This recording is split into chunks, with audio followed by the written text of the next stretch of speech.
The first Fox debate for the GOP. One of the things people love about you is you speak your mind and you don't use a politician's filter. However, that is not without its downsides, in particular when it comes to women. You've called women you don't like fat pigs, dogs, slobs, and disgusting animals. Your Twitter account Only Rosie O'Donnell.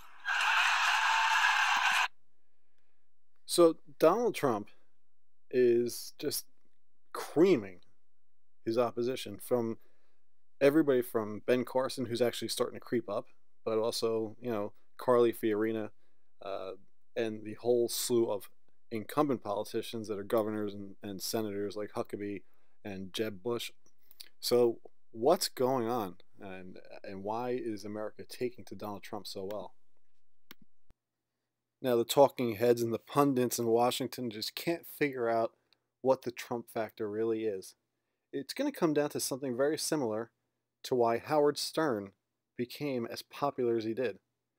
And keep in mind that the people that listened and put Howard Stern as the #1 radio personality for over about, what, 2.5, 3 decades now? These are the same people that are looking at Donald Trump. Here's a scene from the movie Private Parts as to why people listen, including those that don't like him. The average Howard Stern fan listens for, are you ready for this? An hour and 20 minutes. How can that be? Answer most commonly given, I want to see what he'll say next. All right, okay, fine. But what about the people who hate Stern? Good point. The average Stern hater listens for 2.5 hours a day. But if they hate him, why do they listen? Most common answer, I want to see what he'll say next. So I apologize for the volume. That's just on the video that I used. The average radio listener listens But for 18 minutes. The average Howard Stern fan listens for, are you ready for this? An hour and 20 minutes. so if you missed the first part, the average radio listener listens for 18 minutes. The average Howard Stern listener listens for an hour and 20 minutes. So you understand, Howard Stern was saying and speaking what that generation wanted to hear. And even those that didn't want to hear it still listened. Why? They wanted to see what he'll say next.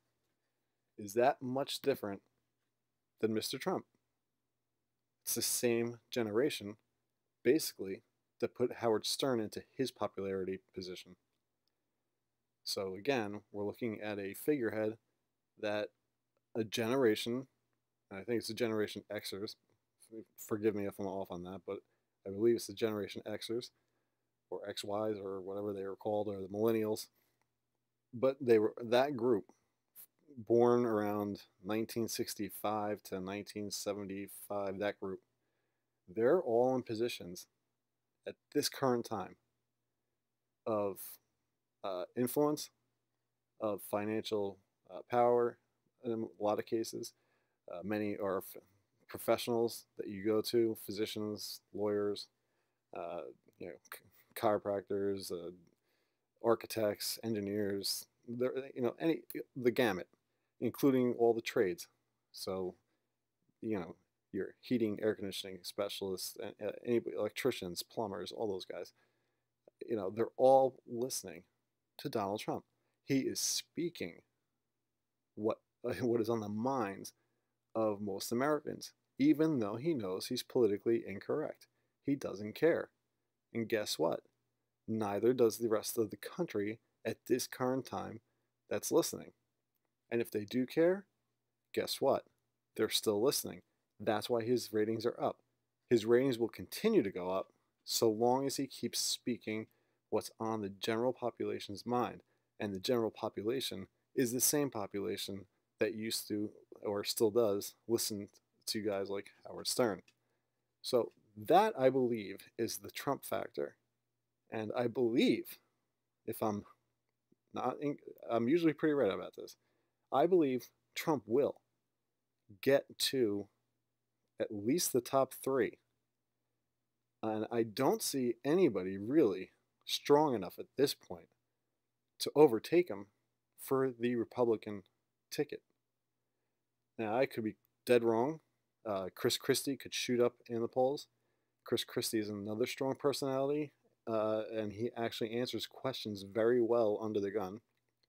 And Carly Fiorina is another candidate. She has a rocky past, maybe with Hewlett Packard, but I think people can look past that at this point.